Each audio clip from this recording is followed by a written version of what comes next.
Regina, me ajuda, por favor. Ah, oi, Thaís, vou chamar a Solange. Não chama minha mãe, por favor, ela não pode saber. E agora eu fiquei preocupada. Eu preciso de um teste de gravidez.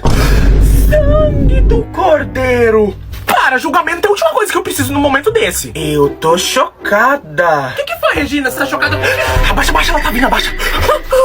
Nada não, Solange. Tava só aqui pensando alto. Eu tive a impressão de ter ouvido a voz da Thaís. Ah, eu tô sozinha aqui, deve ser voz da sua cabeça. Ah, deve ser, porque ela tá na faculdade, né? Orgulho da mamãe. Pode levantar. Ai, essa foi por pouco. Menina do céu, como você foi deixar acontecer isso? Ai, tia, longa história. Você tem o teste aí pra me dar ou não? Ó, leva e me fala o que que deu, senão eu vou ter um treco. Ai, tá bom, tia, obrigado. Você é um anjo, cara. Obrigado. Sangue do cordeiro. Se a Solange descobre uma coisa dessa... Se a Solange descobre o quê?